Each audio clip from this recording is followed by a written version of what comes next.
Hello, everybody. I'm sorry if you hear Aiden's show in the background. He's watching some cartoons right now. But I wanted to do this video because I just want to give my testimony, basically, of where I am in my life. I know probably some people are gonna look at this video and be like, "What the heck?" But I ain't worried. I ain't worried about none of that. Where's the Aiden? So basically, I want to talk about how I found God in my journey and how God completely changed my life and where I am now. Basically, I was very into spirituality. Well, let me start from the beginning. When I was a young girl, my grandmother, both sides of my family, was very into church. Very into church, okay? My mom was very into church. My grandy was very into church. I came out to Jersey.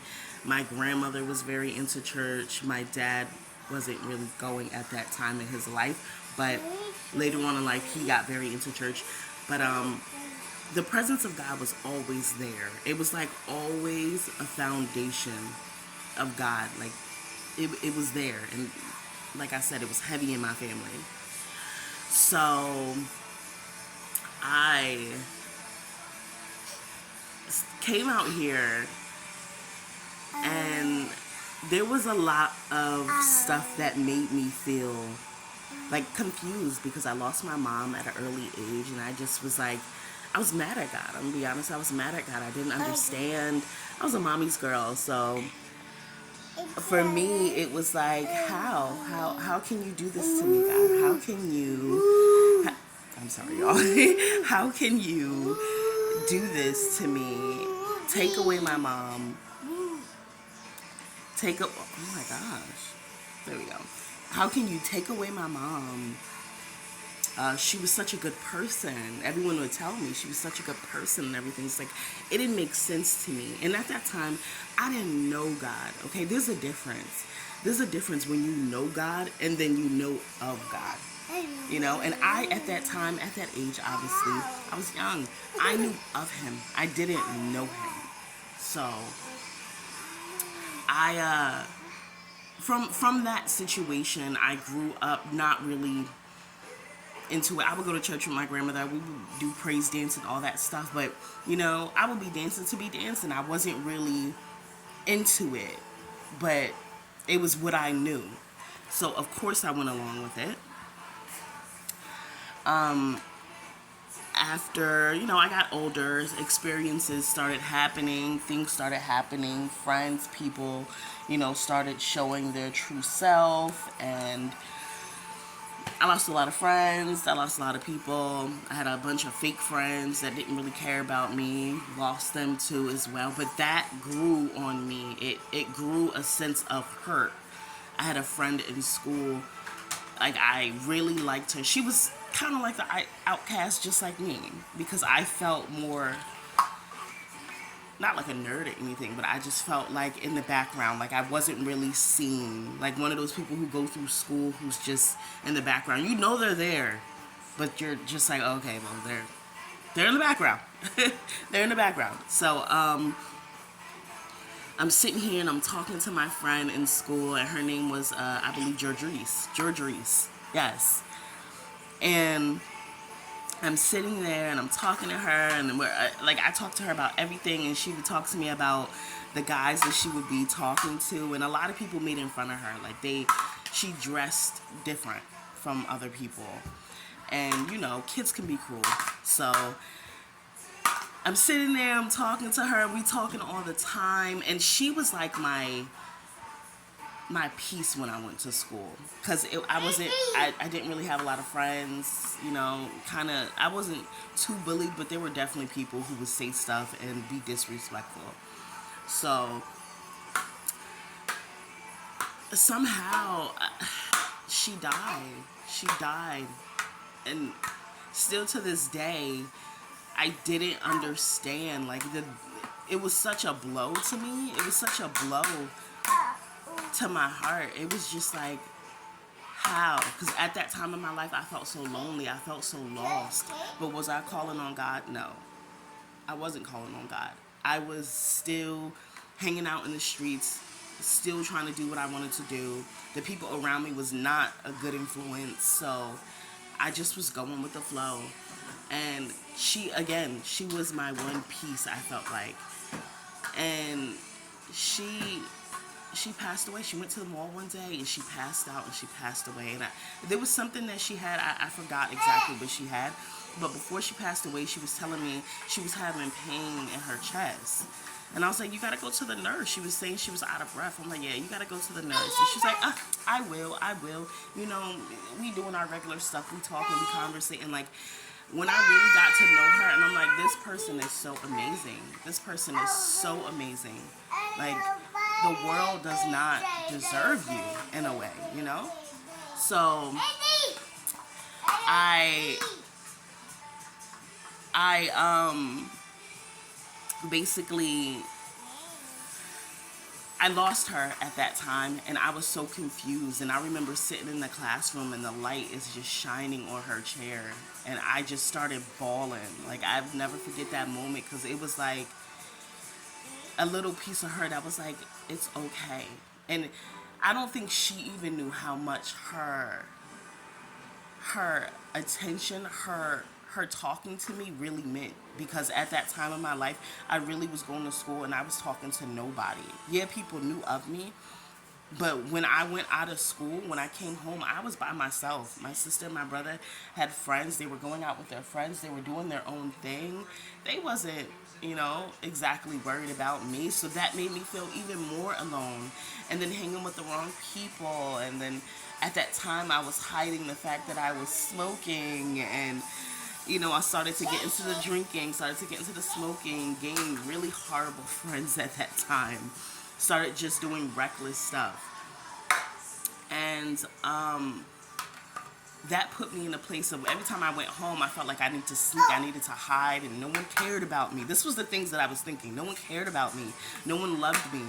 And deep down inside, I just wanted to be with my mom. I wanted to be with my mom so bad. And it was the only thing I wanted. Okay? The only thing I wanted. Everything else was like, I don't want it. Like, I don't want it. It was like, why am I here? My family don't see me. Hayden, be careful. My family don't see me. I have no friends. I always feel lonely. I always feel like there's no one to talk to. There's no one to express my feelings to. Like, why am I here? And I went through a suicidal period of my life. And I went to the hospital. They put me in the hospital and everything. I told one of my friends to tell at that time. And, my family just was like, oh, you just want to go. I remember my uncle saying to me, like, you just want to go and be like your other friends. Because I had another friend that was, like, cutting herself and doing a whole bunch of stuff. And that was the first time I was really introduced to that. So, I basically told somebody at school, and she told the principal or something. They called me and they asked me. I told them yeah, and all that stuff. They put me in the hospital.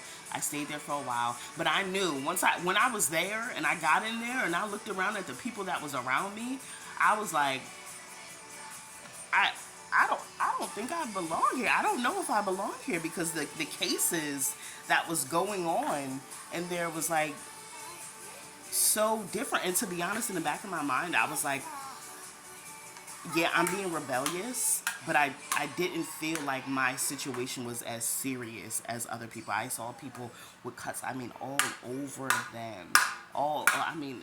It was crazy. Like, it was, thank you, baby. Thank you.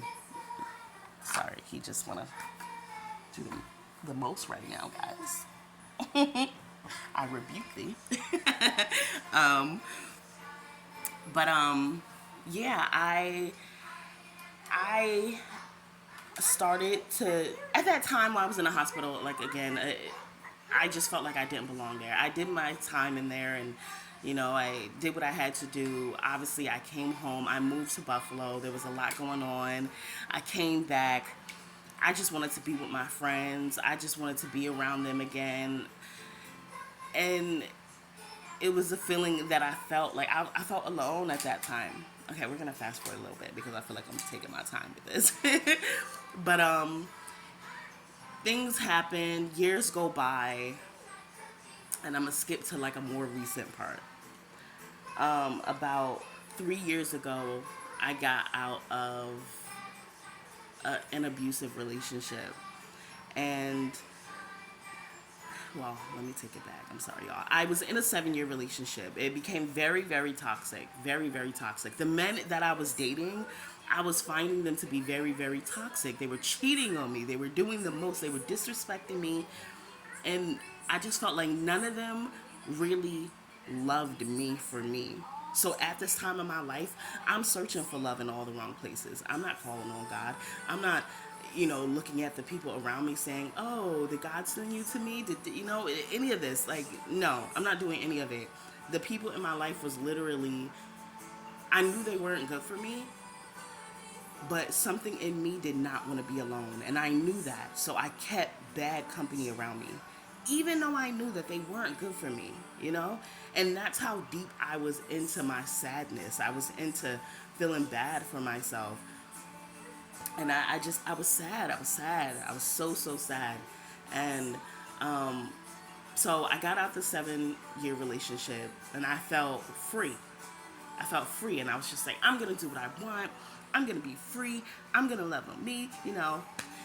And I met this guy, and he was more of the type of guy that I've always wanted. I always wanted, I love dark skin, tattoos, dreads, all that stuff. Like, technically, he was all that I ever really, I enjoyed. Like, all that I really ever wanted.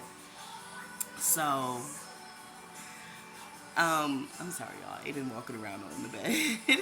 He was all that I ever really wanted.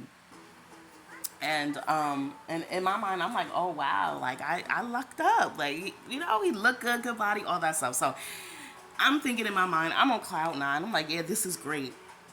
As I get deeper into the relationship, it became verbal abuse. Then it became like, oh, I don't want you around your friends. Stay home, be with me. I want to move into your crib. I want to, it became just me and him all the time. But the more it became me and him, the more the abuse would go on. And it took a huge toll. Now at this point, I'm embarrassed. I remember talking to my friends, and I had a couple friends who dealt with domestic violence in their relationships, and I looked at them and I was like, it couldn't be me. It couldn't be me. It would never be me. I would never fall for something like that. I would never be in something like that. So I'm like, it wouldn't be me. I wouldn't do it. Like, I wouldn't deal with it. Now I find myself in this situation, and I remember I'm on the floor one time because he's like about to punch me, and he's all up in my face, and I just got down on the floor, and I'm just crying, and I'm sitting there, and I'm like, how did I? I'm like, how did I end up in this? How did I get here? How did I find myself in this situation? I had no idea. Still in this moment, I wasn't calling on God. So at this time, I was very into zodiac signs and stuff, and I would read my horoscope, and it would tell me things, and I'll be like, like that resonates.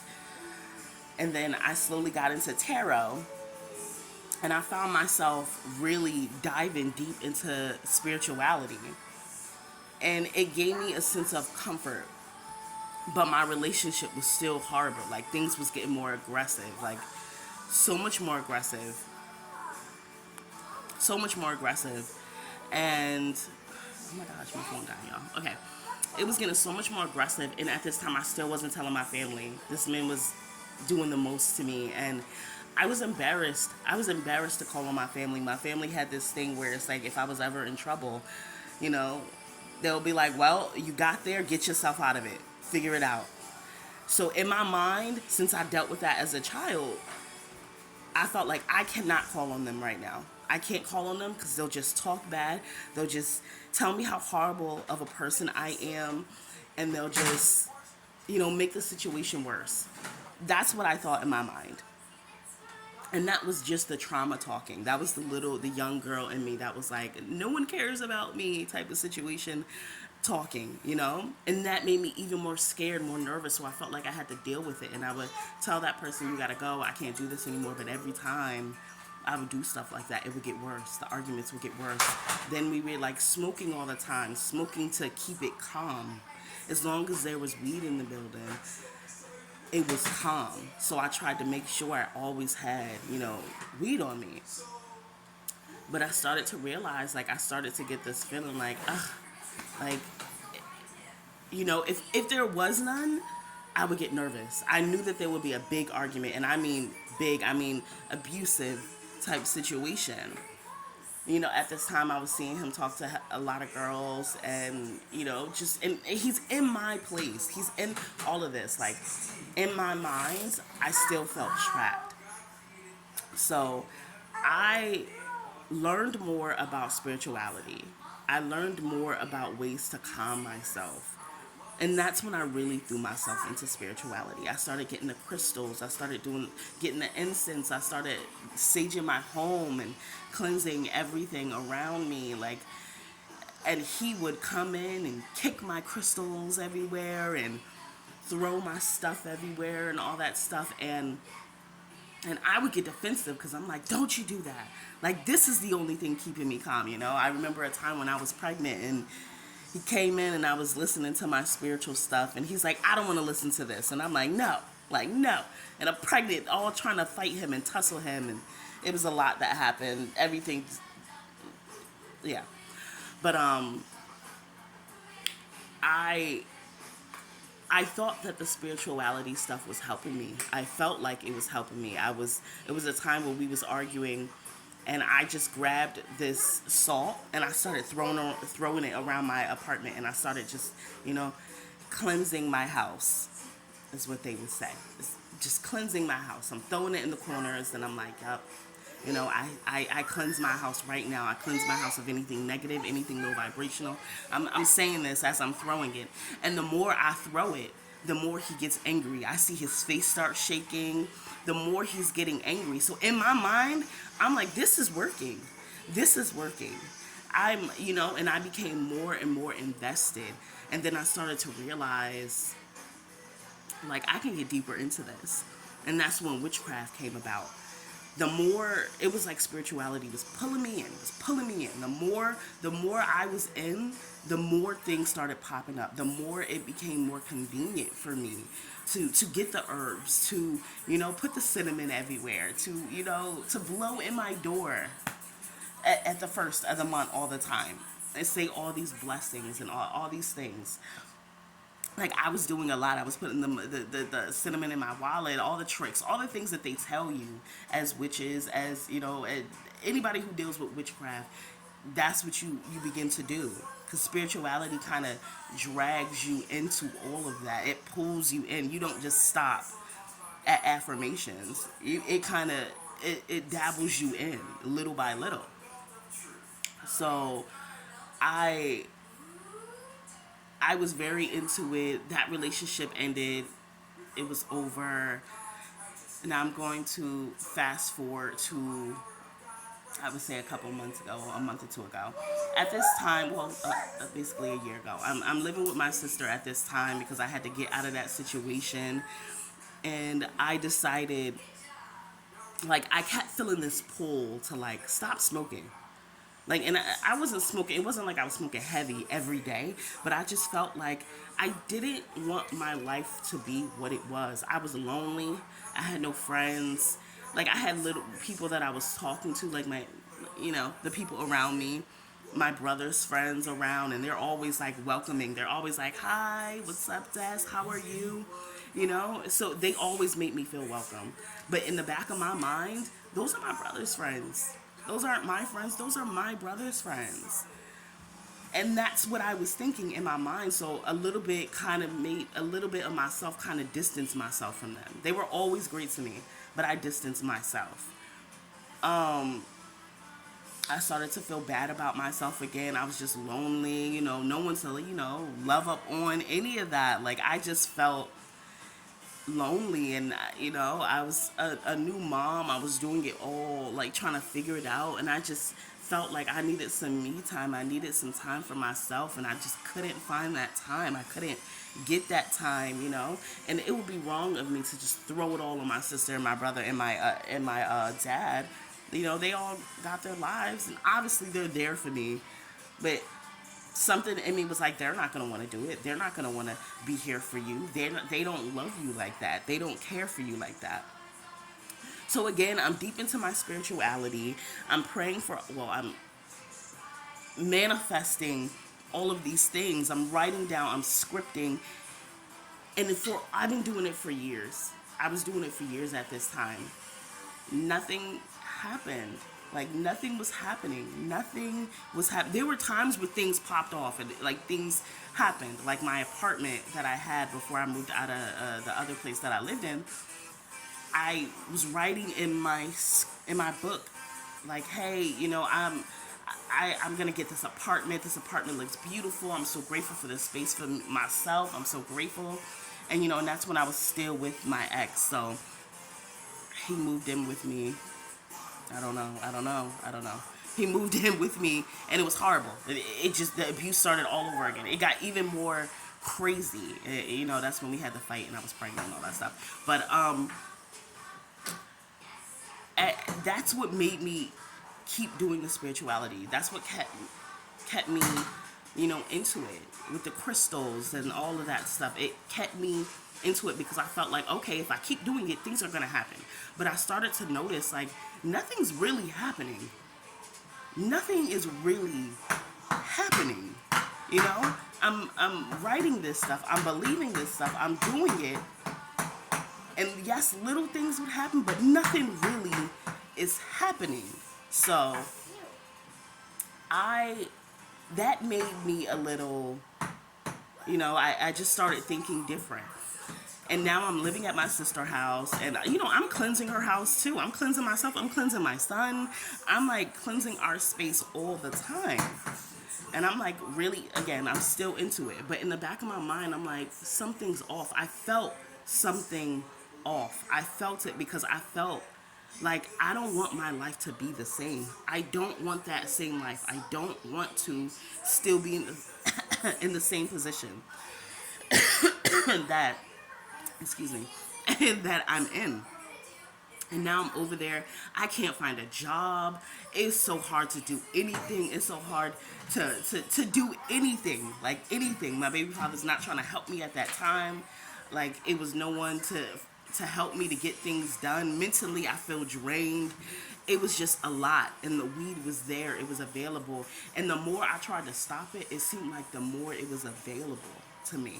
The more it just was like, hey, come smoke me. Hey, come do it. And already in the back of my mind, when I would smoke, instantly I would get this feeling like, I don't want to do this no more. I don't want to do it. I was smoking since I was 17. So I felt like, I did the club scene, the drinking, the partying. Like, at this time, I'm like 30. Like, I don't want to still live that life. I don't. I don't. I've seen what I needed to see, and I'm moving on, So I basically started just stopping. I wouldn't smoke for a month, but then something would piss me off, and I'll smoke. I stopped smoking for a week. Something pissed me off, I'll smoke. Or someone come around and be like, hey, you want to smoke? And I'll just smoke. And I'll just keep doing it. And I started to realize, like, I'm doing this to cover up my feelings. I'm doing this to cover up what I'm really feeling inside. And I didn't want to do that anymore. I didn't want to do that. But what I felt inside was so heavy, was so angry. I was upset. I was upset at the abuse. I was upset at so much that happened to me as a child. I was upset that so much happened to me, and no one knew about it. My family didn't know, and I had a lot of fake friends around me who just, didn't really care for me. They cared for what I had. So I was angry. I was angry. I lost a lot of people that I thought cared about me, and I was angry. I was so upset. So angry. So I'm doing all this stuff, and in spirituality, they're like, you gotta forgive for yourself. So I wrote video. Well, I did videos. I sent videos to the people I needed to forgive. I wrote letters and everything, and I still felt angry when I thought about it. I wanted to forgive them, but I still felt angry. It still boiled me at the thought of thinking about them, like the stuff that they did to me, and how they just disregarded me, and just stuff like that. So I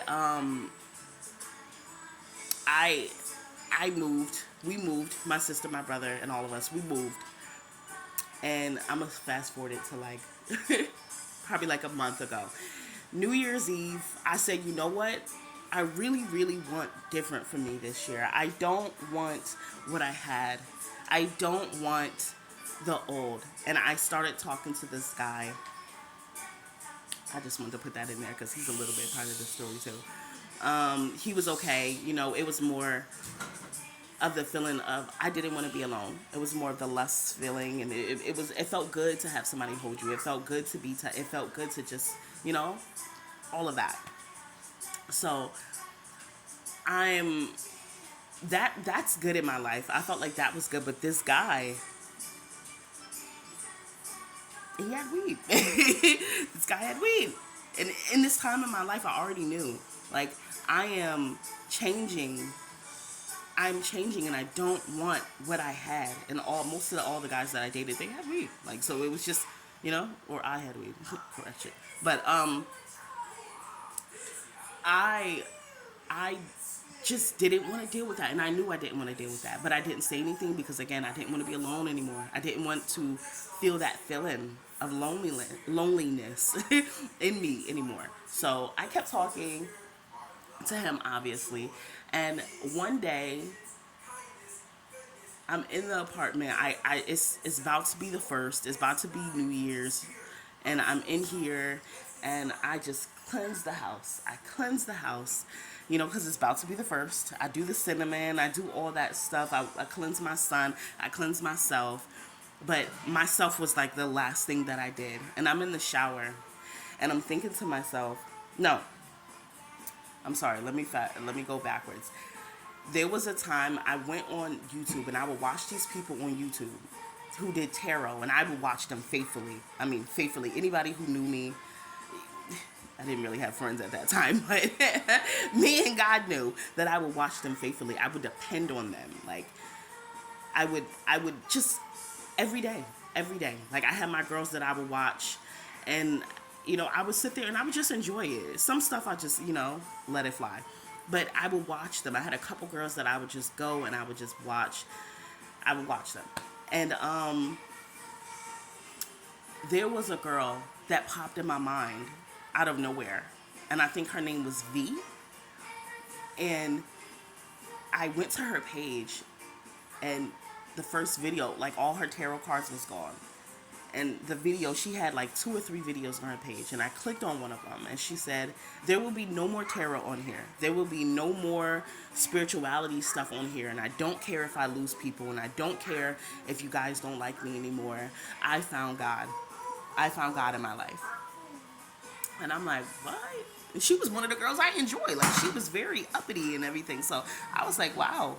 I was very, very surprised at that. Very, very surprised.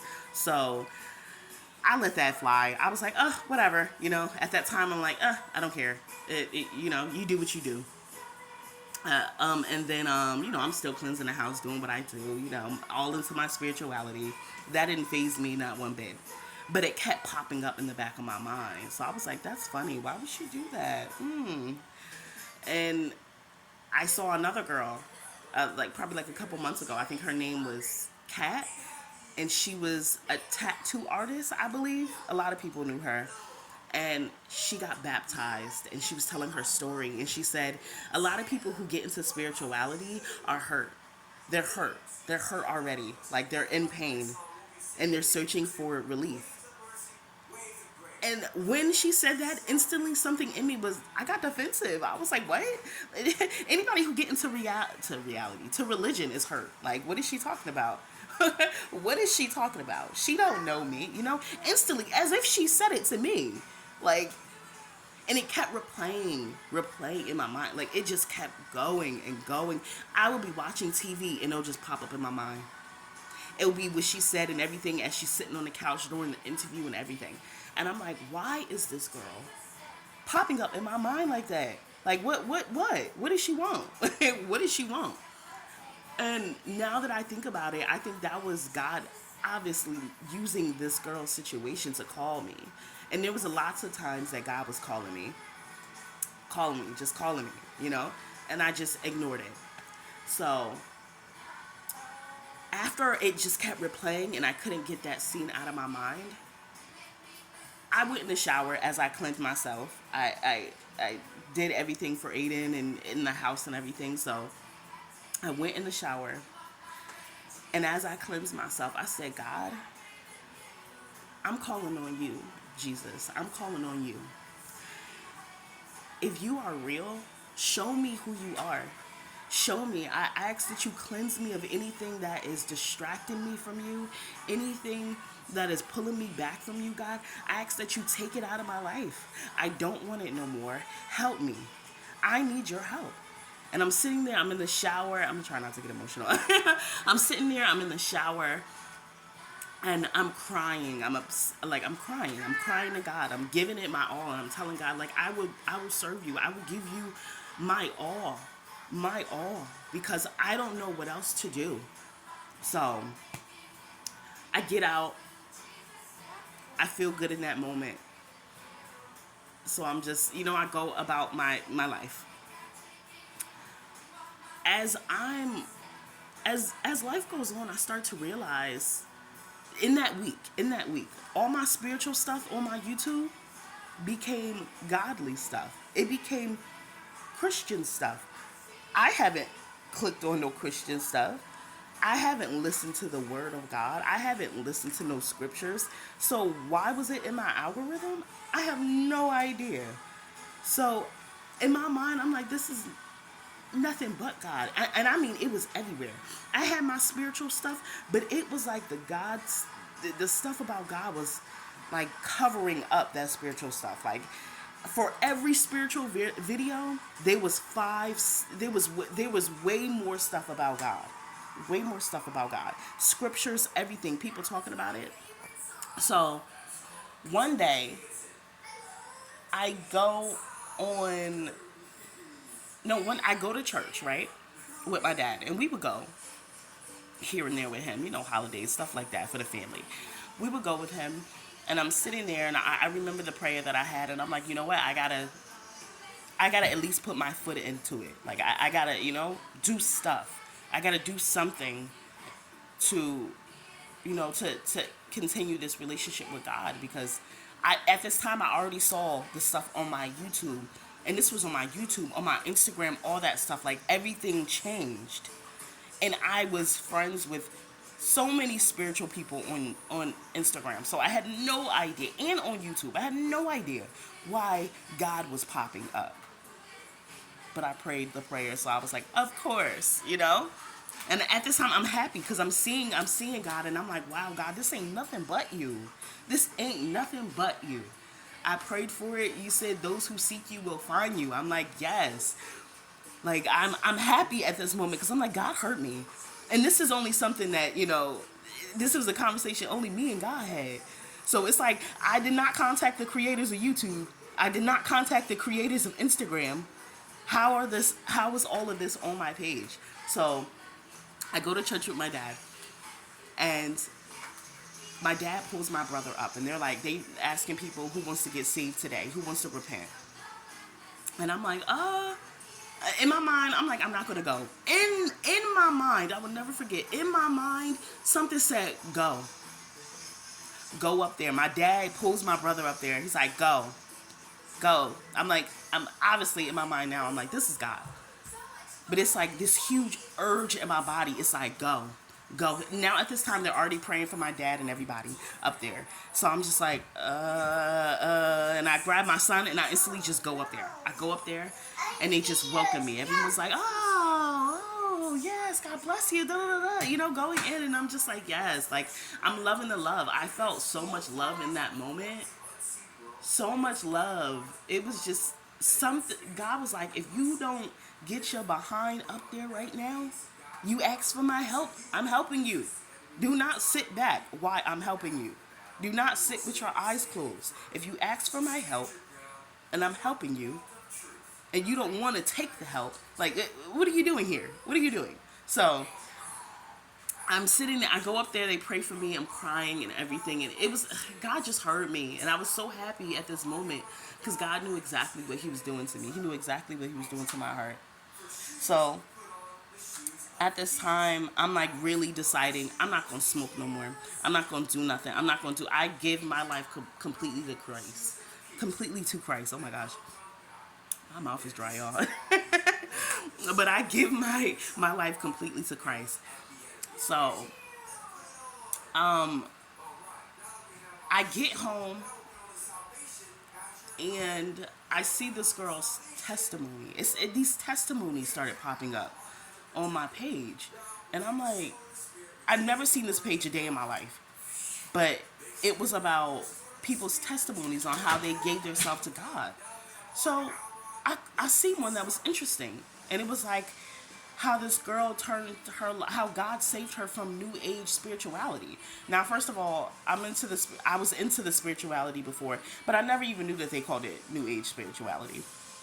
I had no idea.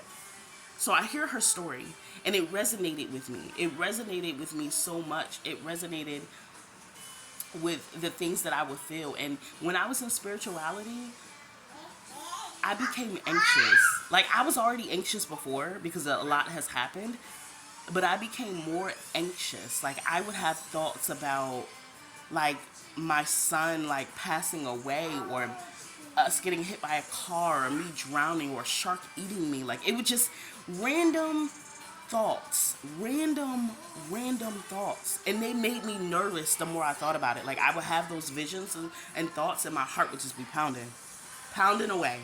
I wouldn't tell nobody. I didn't tell nobody about that when I was into my spirituality. But this girl explained that in her testimony. And I'm like, wow. Wow. And the fact that I never told nobody, and the fact that she experienced it as well, it was like, okay, I'm not alone with people who feel that anxious feeling. Like, I'm not alone in this situation. So I listened to more of her testimony, and she's talking about how she got into the crystals, and one thing led to another, and she started messing with witchcraft, and I'm like, me too. Me too. She's journaling, she's saying the affirmations. And then here's the thing about spirituality. It's good, but if you know that you start to really learn how to self-soothe yourself, and then next thing you know, you're praising yourself. You're praising completely yourself, and you're opening up other portals to other things, like, that is really not known. Like, it's just what happens. It's what happened. And I'm not shaming anybody who is into spirituality right now. Like, God bless you. Like, that is your journey, and I hope one day in your life that you learn what I learned. But if that's not you, all right. Like, I'm only telling my testimony right now, but I hope I can touch somebody. But I listen more to her spirituality, and more to her testimony, and she's telling me all the things that I can resonate. And by the end of that video, it touched me so much. God touched me so much. And again, like, I don't know how this testimony got on my page. I don't know how these videos popped up on my page. I've never seen this page a day in my life. I wasn't even on YouTube clicking on Christian stuff for it to pop up. I wasn't doing any of that. It just popped up. It popped up. Like, God was like, I got you. I got you. You called me. I'm coming. I got you. I've been calling you for a long time, girl. Like, finally, you see. Finally, you hear me. So, I'm sitting there. What was I doing? I'm sorry, y'all. After that video, after the testimony, I throw out all my journals. And I had a lot. I throw out all my script and stuff. I throw out all my crystals. I throw out all my incense. I throw out all of that stuff. Anything that had to do with spirituality, I threw it out. I was like, God, no. Like, I don't want any of it. I don't want any of it. Like, I don't want any of it. Because it was kind of like the devil dressed in its best form. You know? I didn't want it. I didn't want it. And I get a lot of people is probably gonna be like, no, you know what, it's not that, but it is for me. Like I'm not gonna explain all that. It is what it is, but I realized how I was moving and the stuff that I had. It just was making me more anxious, like, because I would do stuff and I would, I would keep writing and keep manifesting and keep doing these things, but a lot of stuff was not happening. And the one thing about me, if I'm when I'm all into something, I'm all in, 10 toes down, I'm all in. So of course, as I give myself to Christ, I'm all in. Like there's no ifs, ands, or buts about it. I'm all in. So I asked God one night. I said, God, please, please, please talk to me. Like, please, I want to hear your voice. I want to hear you. And at this time I'm praying. I'm praying every morning. I'm praying every night. I'm reading the scripture. I'm studying it. I'm telling my dad all this stuff. My dad's very happy. He's like, oh my gosh. God has changed my dad's life a lot. He used to be all up in the street life. It took him a while to get away from that, but he's not into any of that anymore. He gave himself to Christ. He told God, if you can get me out of this situation, if you can take away my addiction, I will serve you for forever. It changed his life. This is the same man that after Friday, you couldn't ask him for $1, okay? Because everything went to his addiction. Now it's completely different. God completely changed his life. Completely, thank God. Completely changed his life. And again, it was always around me. It was always in my family. So it was so easy to like give myself back to God. It was so easy to ask God to forgive me for all the things I ever done. But again, let me stay on topic because this is almost an hour, guys. It's like 52 minutes. Well, no, 42 minutes. But I'm gonna end it with this. I asked God one night, I said, I want to hear your voice. I want you to talk to me like how you spoke to Moses. I want you to talk to me like how you spoke to David. I want that connection with you, God. And I'm going to keep strengthening my connection with you, no matter what I'm going through, no matter what I see. Help me to love on others the way that you love on others. Help me to see the world as through like how you see the world, God. So at this time, I keep waking up at 3 to 5. Like I keep waking up at 3 o'clock in the morning. Out of nowhere, like I would be completely asleep, and I'll open my eyes. Now I'm up. I look at the clock. It's 3:30. I look at the clock. 3:25. Look at the clock. 3:47. Like it. No matter what, I was waking up in between those times. So I didn't know what that was, and I couldn't go back to sleep. So one night, I go on YouTube. And God is so good. Oh my gosh. God is so funny too. His humor is like out of this world. I go on YouTube. I click on YouTube, and instantly a video shows up, and it said, "Are you waking up at 3 a.m. through 5 a.m.? God has something to tell you." I'm like, God, how'd you know? But how'd you know? Like, oh my God, it was crazy. I don't know. At this moment, I'm excited. I'm excited because it's like God has just been showing. Aiden, don't do that. God is just showing himself. He's just like, I hear you, I hear you, I hear you. I hear you, my child. I hear you. Like, don't think that I don't hear you. I hear you loud and clear, and I got you. So, at this time I'm doing my protection prayers and all that. Like, I'm really into the Bible. I'm reading it. I'm listening to the stories. I'm watching it. Like, I asked God, like, help me to learn more about you. And I'm reading the stories. Oh my gosh. I'm reading the stories and all the miracles that he created for the people, and all the people he touched and healed. It amazing, amazing, and like amazing, amazing. And I look at that video, and the video basically is like, God is trying to talk to you. He's trying to talk to you. Be quiet around these times, pray, and all that stuff. So it was another night. I woke up around 3 something in the morning, and I said, okay, I'm gonna sit here and I'm gonna pray. I'm gonna pray. I'm gonna pray at these times, and I'm gonna stay quiet, and I'm just gonna meditate on God. I do this. I close my eyes, I pray, I meditate, and I'm like, God, please talk to me. I want to hear your voice, God. I want to hear you. So instantly, I get this urge to grab my Bible. Like the same urge that I had to go up in the front of the church. Very quick, very swift. I had my Bible already next to me. So I grab my Bible. I see in my mind the scripture. And it's Psalms 23. Where's my Bible? I got it right here. Hold on, y'all.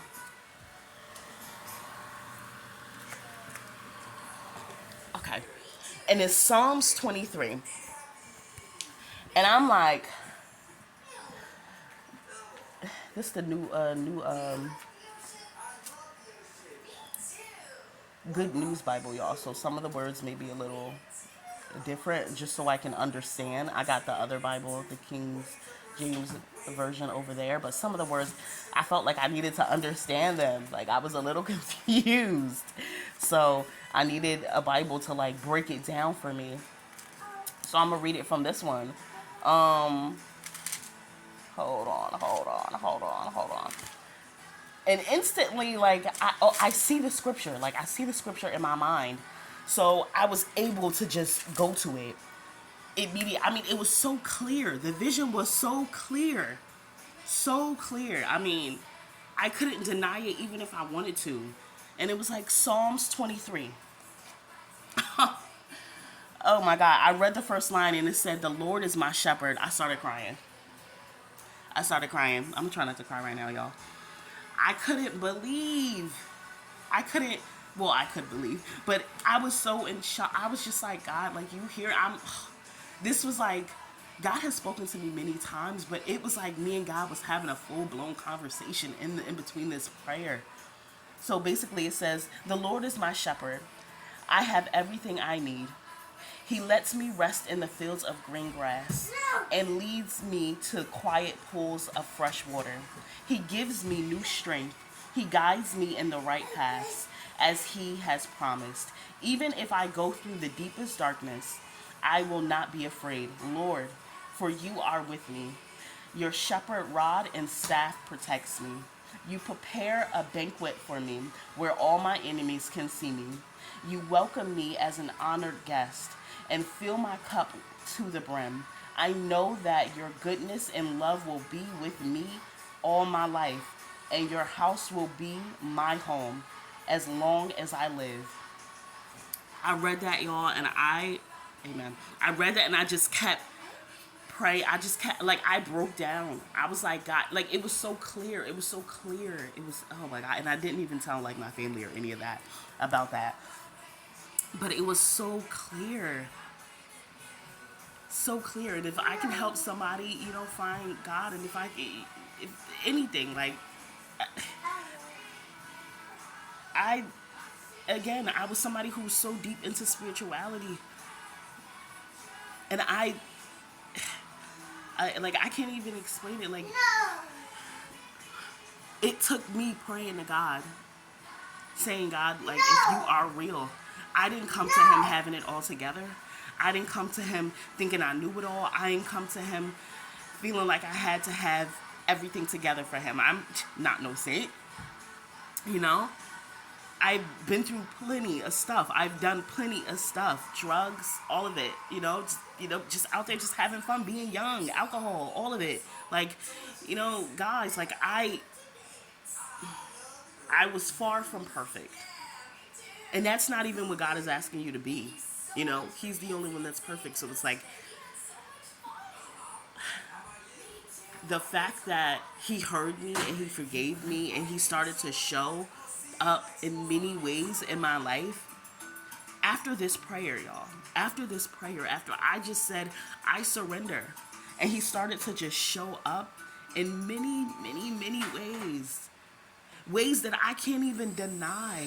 And then this prayer, and my grandmother used to have this prayer on her wall, and it was full circle moment. Full circle moment. It was like, God, you hear me. It was like confirmation after confirmation. So anybody who is struggling, anybody who is going through stuff, and you just don't know who to call on, you just confused, life will do that, especially if you praise worldly things, guys. A lot of people these days praise worldly things. These things are only temporary, but God is everlasting. And I hope that this video reaches somebody who really needed to hear God, or really needed something to like direct them to God. I pray that it reaches somebody who really needs to hear him or feel his love, because he's so real. And if you seek him, you will find him for sure. So I'm gonna end it here, y'all, because it's like 15 minutes. I'm so sorry, but I needed to say this. I wanted to say this. I'm so thankful. I'm so thankful to God. Like, I'm so thankful. Every day I'm so grateful for everything that happened in my life, because it really honestly led me here. And I'm so grateful that God saved me and saw me, and he could have turned around, but he didn't. So I pray that anybody on the other side of this screen feels that love. Call on him. Call on him and you will receive. Bye, guys.